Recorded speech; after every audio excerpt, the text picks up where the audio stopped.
Olá, eu sou a Cristina, este é o Relivrando e hoje eu quero conversar com vocês sobre dois livros do Cormac McCarthy, que são A Estrada e Meridiano de Sangue.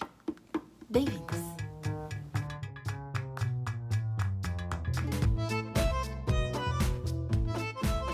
Eu quero conversar com vocês hoje sobre dois livros de um mesmo autor, que é uma coisa que eu tenho feito em alguns outros vídeos, o que eu chamo de dobradinha.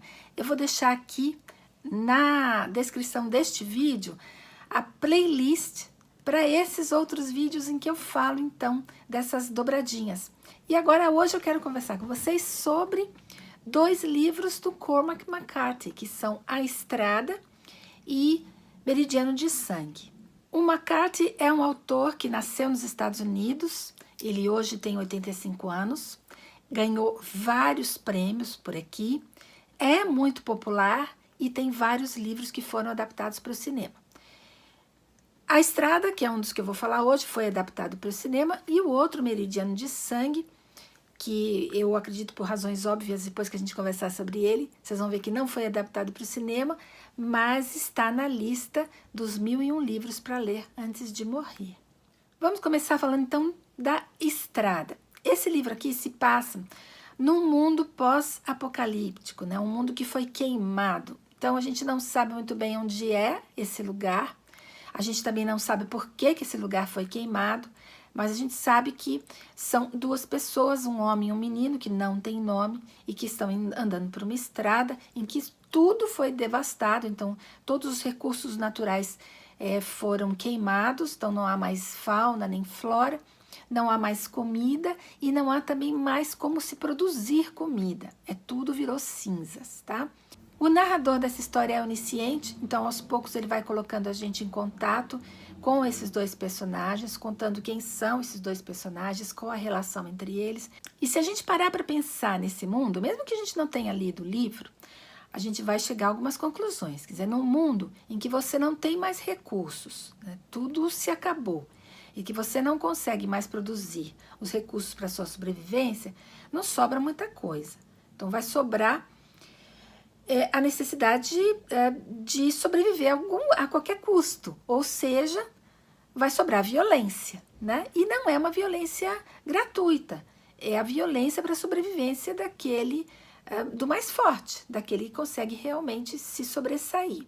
A palavra solidariedade, gente, não existe mais. Ali é a sobrevivência de cada um por si. E aí eu acho que o tema central do livro é exatamente esse, é a morte. Não é a sobrevivência, não é a vida, mas o tema desse livro, para mim, é a morte. Por isso que é interessante, porque não é que eles estão lutando para sobreviver, eles estão lutando para não morrer, porque eles sabem que eles vão morrer. Então eles estão lutando para não morrer naquele momento.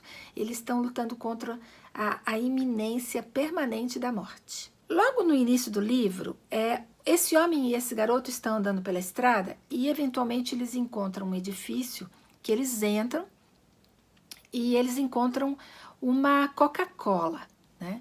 Então o homem abre e dá essa Coca-Cola para a criança. E tentando entender o que ele quis dizer com isso, né? Eu acho que ele quis mostrar que essa Coca-Cola é o símbolo de uma civilização que não existe mais, que foi destruída. Ou seja, essas pessoas foram vítimas dessa civilização que foi vítima de si mesma, né? Ela se autodestruiu. Claro que essa é uma dedução minha, eu deduzi isso do texto, né? Lendo o texto e com alguns símbolos que eu consegui extrair, como, por exemplo, a Coca-Cola. Mas eu fiquei um pouco chateada com esse texto. Não só porque eu achei o texto chato, porque, gente, eu achei chato. Desculpem quem gosta do McCarthy, mas eu achei o texto chato, eu achei o texto previsível. E eu já deduzi que num mundo em que você não tem mais recursos naturais, você não consegue produzir os seus alimentos e você não consegue, e você está na iminência de acabar tudo aquilo que sobrou, eu já deduzi o que vinha lá no meio do livro, e foi exatamente o que aconteceu. Então, além disso, foi chato porque eu não gostei do final. Eu achei que o final poderia ter sido um pouco mais criativo, mas eu achei que foi um final, assim, também previsível. E aí, logo depois que eu terminei esse livro, eu fui para o segundo. E assim, mesmo eu tendo lido A Estrada, em que tem muita violência, que eu já falei para vocês que não é gratuita, né? É uma violência pela sobrevivência. Quando eu cheguei nesse livro aqui, gente, eu não estava preparada, não. Eu não estava preparada para a quantidade de violência que tem esse livro. É um livro extremamente forte, tá? Com cenas muito fortes. E que parece uma violência gratuita. Por isso que eu acho que não foi filmado, porque eu acho que a grande audiência talvez não fosse aceitar as cenas desse filme com muita facilidade. Bom, eu não assisti A Estrada, porque eu fiquei aborrecida com o livro já me bastou, né? E aí, quando eu vim para esse aqui, eu esperava alguma coisa que me chacoalhasse, que desse fizesse jus à fama desse autor. Eu vou dizer que o livro é bom, ele é um excelente contador de histórias. A violência não é gratuita, porque eu fui ler um pouquinho sobre esse livro e não a sinopse, né? Porque eu já falei para vocês que eu não gosto de sinopse. E foi bom não ter lido a sinopse, porque talvez eu não tivesse lido o livro. Mas eu fui ler algum comentário sobre ele e dizem que aquilo que o McCarthy retrata sobre a parte do México e parte do sudoeste dos Estados Unidos durante o século XIX é muito plausível, é muito verdadeiro. Ele fez uma pesquisa e ele chegou a aquilo que ele descreveu no livro como sendo fato, né? Então aquela violência era um fato. Então era uma matança entre mexicanos, norte-americanos e indígenas, né, do local, das duas fronteiras, bastante agressiva e, gente, cansativa. E eu fiquei cansada de tanta violência. Claro que, como eu acabei de falar, a violência é proposital no livro, que é para mostrar que ela existia mesmo, para mostrar como que era o local, como que eram as relações na época. Mas eu achei que o que faltou foi um pouco de enredo. Eu queria um pouco mais de enredo que justificasse aquilo tudo. Tá bom, talvez não justifique, né? A violência ali não tivesse justificativa, mas eu queria um pouco mais de enredo. Mas ele não fez isso, ele já foi logo colocando os personagens na história e deixando a história desenrolar. E aí que ele começa contando que o personagem dele, né, logo no início, é o Kid, que é esse garoto que abandona a casa dele muito, muito jovem e que vai viver nesse extremo oeste selvagem, né, e, portanto, violento. E esse garoto, portanto, para sobreviver tem que ser o quê? Tem que ser violento, tá? Então, essa é a história do Kid, que, como eu disse, né, o narrador vai usar as observações e aquilo que o Kid está fazendo e está vendo para contar essa história. E ele vai colocar vários personagens convivendo com ele, que eu gostaria de destacar dois, que eu achei que são, na realidade, para mim, os protagonistas. Que são o juiz, ele é conhecido como juiz, e o Glanton, tá? Bom, o juiz é um personagem bastante diferente do resto dos personagens do livro, não só porque ele tem um conhecimento formal melhor, né? Ou ele tem algum conhecimento formal, que é coisa que os outros não têm, inclusive conhecimento de outros idiomas que não o inglês e nem o espanhol, né? Mas também porque ele tem uma aparência bastante diferente e que, ao longo do livro, o autor vai acentuando isso.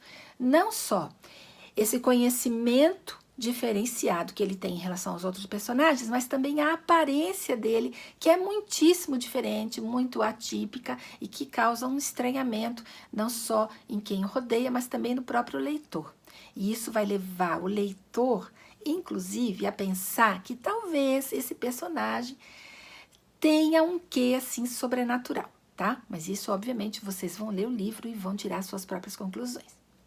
Bom, o outro personagem que eu comentei é o Glanton, que seria, sem dúvida nenhuma, o personagem mais violento e mais cruel desse livro, gente. Ele é uma pessoa cruel, rude, tá?